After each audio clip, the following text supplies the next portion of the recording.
Hey Formula One fans, welcome to IFF1 video for the Imola Grand Prix review. We have Manoj with us. We have Aviral and Mihir from F1 Meme who is joining us as a guest today for the review of Imola Grand Prix. It was a very fantastic race, start to finish, good sprint and good qualifying in the wets. It was a very good covered race, lot of movements, lot of overtaking going into it. But we would like to start with Red Bull coming back into the fray. Manoj, your views on that? It's good to see them back. They've been trying very hard to defend the title. But finally, some competition for Ferrari, I would say. So it's good. I mean, this is needed because all the hard work that they've put in preseason, we have seen they've got some favorable results over there.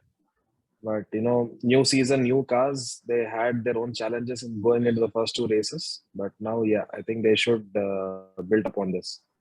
Yeah, especially Honda leaving the Formula One and Red Bull taking over the engine mode completely. It was a big challenge for them. We saw they Yeah. lacked couple of races in the start. They could not finish, but 1-2 finish in Imola should give them good confidence, right? So, And they also but had good straight line pace and good cornering speed as well. Unlike what we have seen in Saudi Arabia and Bahrain. correct, I mean, apart from the technical errors that they had, right. the car seems to be much more stable around this track right now. Maybe Mhm. it's due to the low speed because of the rain and all, but yeah, I think it's much more. It's like I felt a different car to see on the track as well compared to the other races. Correct, correct, correct. Correct. So I'll just come to the uh, point of science failing two races on the trots. Mihir, I would like to have your viewpoint on that. Uh, what would you like to say about science failing two races on the track? I mean, it's honestly speaking, it's unlucky for him. It's not that he has done something drastically wrong and things didn't fall in place for him. I mean, Mm-hmm. this weekend, especially when he renewed his contract with Ferrari, having this kind of a result, doesn't go well with the fans. When you're in Italy, and you're driving a Ferrari, you are supposed to win by hook or crook.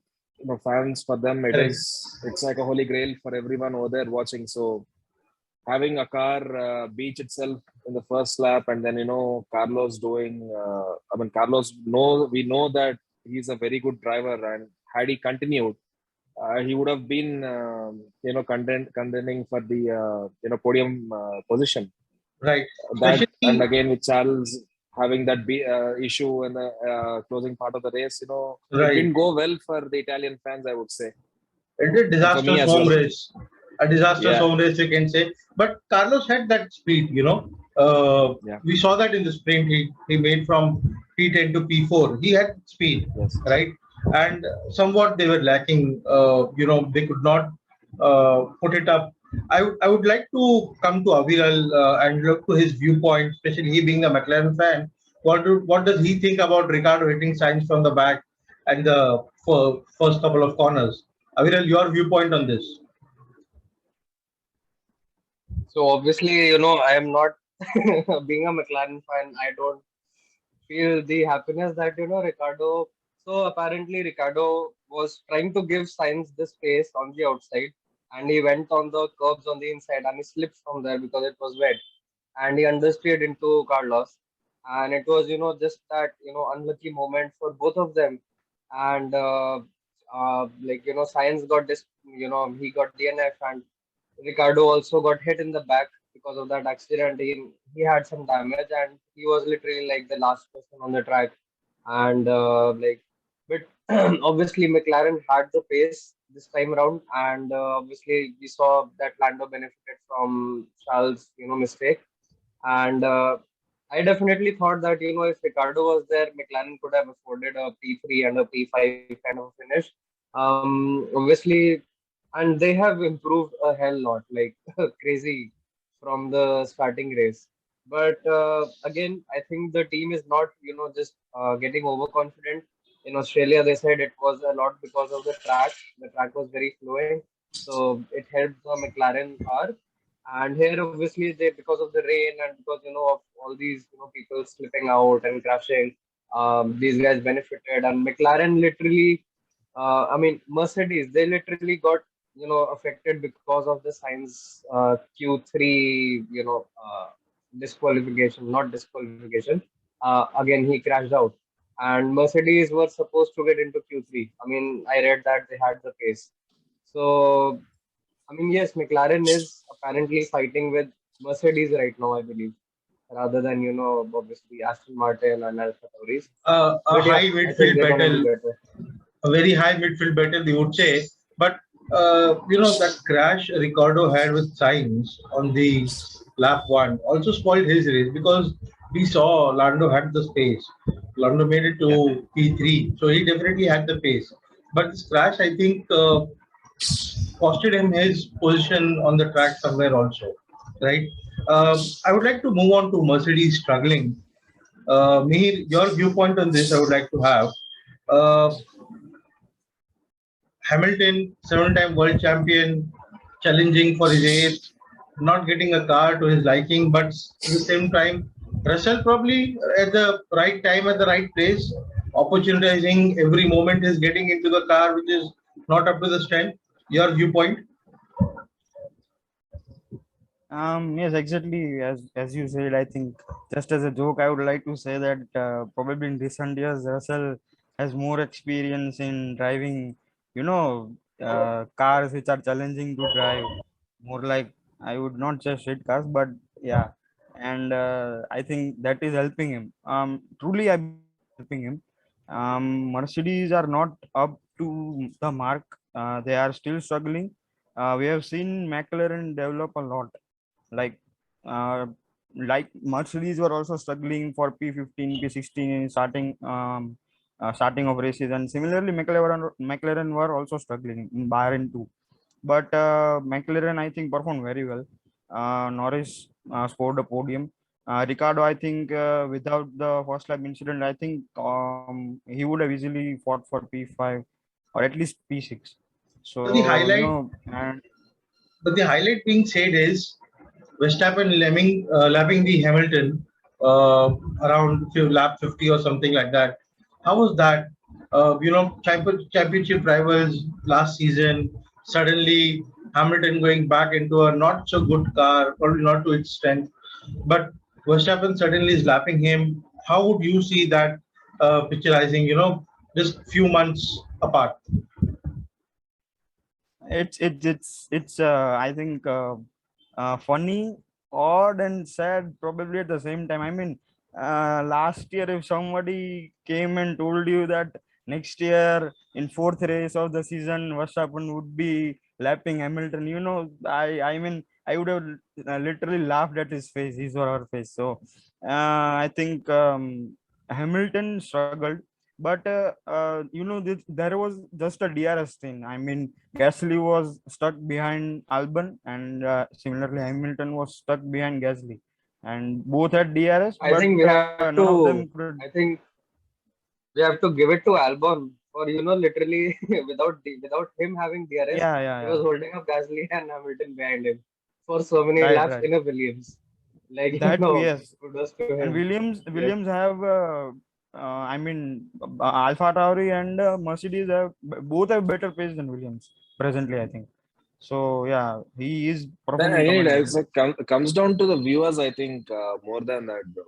Since I'm coming this from a racing driver perspective, when you're on track racing, you don't look at the car that is behind you. Let it be Verstappen. We understand, they are championship rivals from last year and all that. But if you look at it from Hamilton's perspective, it doesn't literally, pinch him or anything. Hamilton is, I mean, Verstappen is going to pass you from behind. You have been waved blue flags.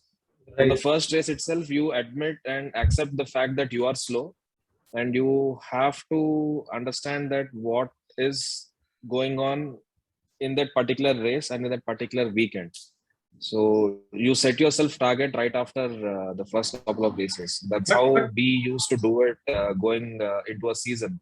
First season is we used to do only over 6 races, but we understood, having the car that we have and having the pace that we have, We understood maybe we are targeting midfield, we are targeting P3, P4, or we are targeting P5, P6, and that's pretty much it. It doesn't matter who's in the front because you're anyways not going to chase him. And anything what has happened in the past, it has happened over there. There's nothing that you can do. But it would have hurt him more to see, Russell having the pace that weekend and he being stuck in that position that he is in because he did not have DRS plus the rain and all the other stuff. That would have hurt him more than Verstappen passing him. Correct. Which brings me to a very important point. The improvement on Alfa Romeo, Haas, Aston Martin up to a certain point, we clearly see probably, if I'm wrong, the order of this particular season might be Red Bull, Ferrari 1, 2, McLaren, Mercedes 3 and 4, fighting for 3 and 4, Alfa Romeo, Haas, Aston Martin fighting for probably 4, 5, 6, oh, sorry, 6, 7, 8, something like that, and so on and so forth, right? So, how do you rate the ratings of the car compared to last year? Manoj, this question is specifically to you. Seeing the improvement on Haas and Alfa Romeo, specifically to the Ferrari engine in over there, you know. However, the engine rules have not much changed from 2021, right? It is mostly the aerodynamic rules which have changed. So, how do you see this new season coming along for midfield teams? What opportunity do you see in them? So if we have been hearing this from last season itself that Ferrari, Alpha, all these teams that are struggling in the midfield for 2020, they have stopped development for 2021 and they just wanted to focus on 2022. And that is what we see is a huge difference going into this season. A lot of teams improved, and just take Ferrari as an example. Had they focused on 2021, they would have probably finished, third in constructors. They were never close to, fighting Mercedes and Red Bull, even in 2020. So it was a good decision on the management part to focus on 2022 rather than the next season. And that is the similar thing that these teams have done. Haas, Aston, and all the others midfield people were there, and that is definitely helping them right now. And plus, with the regulations where you can follow the cars closely right now, that's also helping these teams a lot rather than you being hampered by all the turbulent air that comes in from front, because aerodynamics is very simple. As for a layman, it's very simple to understand. You either design a car which is going to be in a free air, or you design a car that's going to be in midfield, or you design a car that's in the back. So if you know for a fact that you are a car or you are a team that is fighting for P3, P4, then you have to follow a car in front. So that means you have to design your aero based on that. You'll be having a car in front of you, and you have to accommodate for the radiator size and all the other stuff, everything that comes with it. But if you are a car that you are sure that 100% you're going to be in the front, then the ball game completely changes. You can design a car which is running in clean air. You will probably reduce radiator size to save weight because you're not trying to fight the hot air that's coming in from the front. Plus, you save your tire life because you're not braking in hard, you're not turning in hard, and all that stuff. So all these things come into play while doing it, and I guess all these teams guessed it perfectly so far. But for Mercedes, every team has done it perfectly, and that result is what we can see on the track, and which is really exciting. I was just going to say the name of Mercedes, and you just popped up. Aviral, your thoughts on what Manoj has shared? Do you agree with his viewpoint, or you have some slightly different approach on this? No, definitely Manoj being an experienced driver, he's been participating in competitions himself, so he's way more experienced about these things than all of us. But yes, obviously, like these guys, like Manoj said, that they have been focusing on the 2022 regulations on the car rather than just trying to build up their 2021 season. And I think that has been showing in the results this year. And like Alfa Romeo literally fighting for with George Russell for P4. I mean, it's a huge jump for them from the last year. And I think all the Ferrari power teams, I think they are definitely sharing some information. I believe they do exchange some information about their aero, the cars, and all. And they have nailed it a lot. And the Mercedes power teams, I think they just went wrong at some point of the design. and McLaren was facing huge problems with the brake issues initially. So I guess they didn't take into consideration some stuff, and now they're coming back, doing research and all that. But definitely, I mean, this season seems to be really close, and seems to be much more closer racing than what we've seen in the last couple of years. Now, And one point I would like to say is this season, your teammate is your best friend. Because with the close quarter racing that's going to happen throughout the season, you need that guy to support you from behind, just like how Sergio Perez has done for Verstappen. Max. Hmm. Going Max, yeah, just going right before to get the dry tires, or getting into a soft compound to save him from getting that fastest lap, trying to put Leclerc behind him. So your teammate is your best ally in this season going Of forward. So if course. you have to defend, you cannot do it alone. You need your teammate right beside you to do it. The As same much goes if you want to attack as well. Correct. As much as this is an individual sport, it is a team sport as well. So hence there has to be a combination of the same. But couple of last points that we would like to discuss, and I would like to start from Mihir. He being a very good Charles Leclerc fan, claims to be number one of them, and good a Ferrari fan, a Tifosi himself. A wake up call for Ferrari and Charles coming from Imola and going into Miami. Yes, definitely. Wake up call is, I think, perfect word for them. Both team and Charles made mistakes. Team were a bit slow in pit stop, and Charles, we all know, he took too much of the curb, and his car directly went into a wall. Luckily, he didn't DNF, so I was glad he could uh, keep the car running, and at least he finished sixth. So that was kind of a damage limitation, but yeah, it would have ended up in DNF. A bit more of speed, and he would have damaged his tires or suspension. So I think it is a wake up call. I think it's a very good quality of Charles. I know, I am a big fan of him from, like, I follow him since 2018, his first year. In so I know that he has a very good quality of owning up to his mistakes. So he said himself that he was too greedy, and yes, I think if you are fighting for championship, you can't afford to make this kind of mistakes.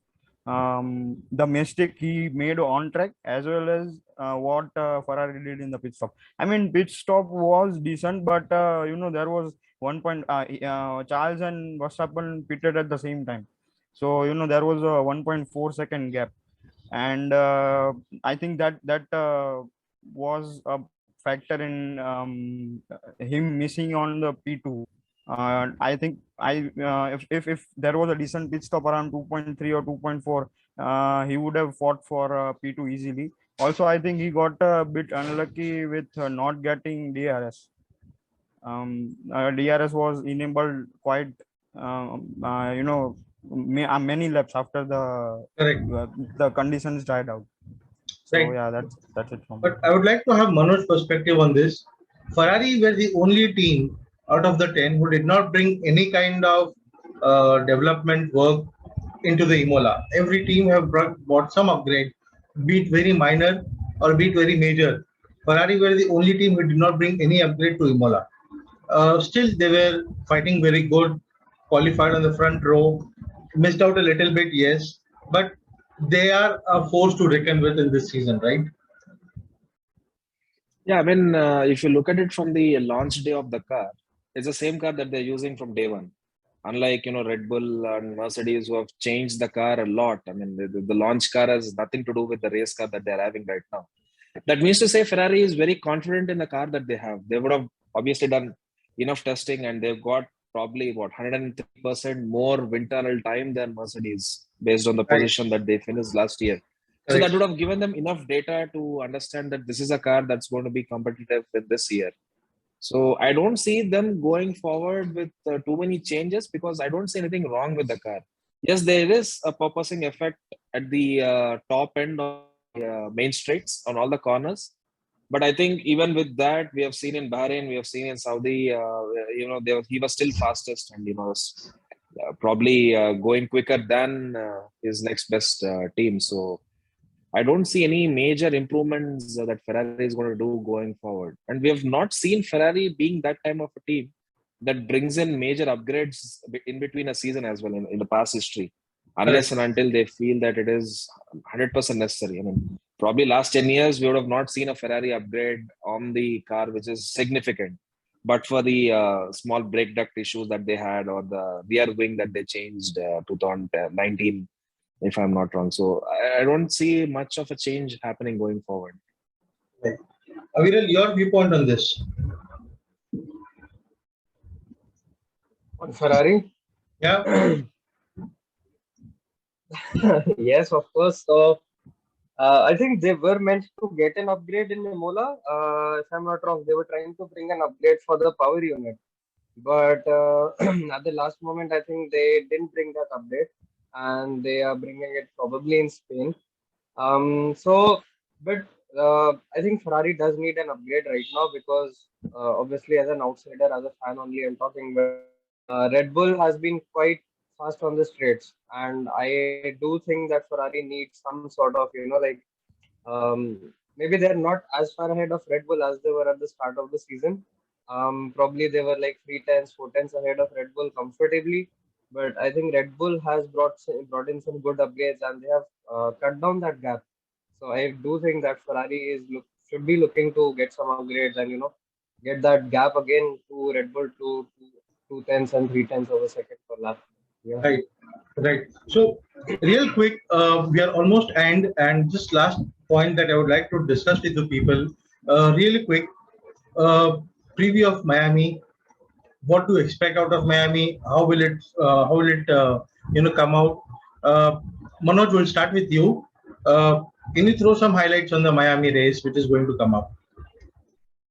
Obviously, just being back from US, people are really excited. I've known people this sports and during my travel in Miami is a destination that they wanted to go for the race, and it's also part to see that with F1 being held, I mean owned by Liberty Media, they're trying to push more US or North American Grand Prix going forward, just to push it to the crowd because Europe is already still the viewership that they are lacking is purely in North America. So I think having Vegas, Miami, New York was one that was under contest, and now we have Austin anyway. So I believe, yeah, it's a good thing, but too many street circuits, so I'm not really sure. That's true. That's true. Aviral, your viewpoint on Miami. Yeah, so I have not seen the circuit as such. Like to be honest, I don't recall. But yeah, I agree with Manoj's point that it's good for Formula One to bring in more tracks. But yes, I also feel that instead of hurrying with new tracks, they should I love the old classic tracks. Like purely from a racing perspective, as a fan of racing. I'm not a big fan of like purely street circuits where you don't have that flowing corners, you don't have the undulations, the ups and downs like you see in Portimao or Mugello or Spa. So, like as a fan, I love those tracks, but I do understand, where Liberty Media comes from, and you need obviously more viewers, you need more ticketing, you need more money to grow the sport. I think, like obviously Miami is a great place to be, and I think as a sport, Miami is a wonderful place to have that. And going around the Hard Rock Stadium, these are some iconic spots in that city. So yeah, looking forward to the race definitely. Maybe we should call it a parking circuit rather than a street circuit. Would that be the right words? That would be the right word, yeah. Yeah. Mir, your viewpoint on Miami. Three races in US is kind of bit overwhelming, but I think talking about just the racing, I think we get to know. We can't comment exactly how will be the racing, but as far as the cars are concerned, they are able to follow each other pretty well. So yes, we can expect good racing. And just a point to add that it's a street circuit again added, a new street circuit, and before some years there was this crazy. I mean, people were excited when there was a street circuit, coming up. That if Azerbaijan is coming up, or Monaco is coming up, Singapore is coming up. But adding more and more street circuits, there is a bit of charm loss. So I feel that that's the point from my side. Correct. Too much of anything causes a lot of confusion and loses its Yes. value. That's always there. I personally feel traditional circuits should have more value in, especially in F1 racing, because there is already IndyCar, which is already doing street circuits, as far as I understand in US. So there should be a little bit of difference between the IndyCar and F1, which should happen in the, especially in the North America region. That's where the differentiation lies. That's my viewpoint personally. However, I would really like to thank Manoj, Aviral, and Mihir to for joining us on this particular podcast video. At this point of time, Mihir, look forward a lot of memes from you on Insta. Manoj, thank you very much for your time. All the best for Thank you. your racing and with the team and the racing that is coming up with you overall. We hope to see Thank you, a you. lot of you in the future as well with us on the call. Aviral, thank you very much again. And to all of the guys who follow IFF1, please like our video, subscribe to our channel for more content. It's great to have all of you listening to us. Keep your support and keep up your overwhelming charm on us to improve our content and serve you much better as a fun community. Thank you very much. This is Shabbir signing off. Thank you very much for your time. Thank you. Bye.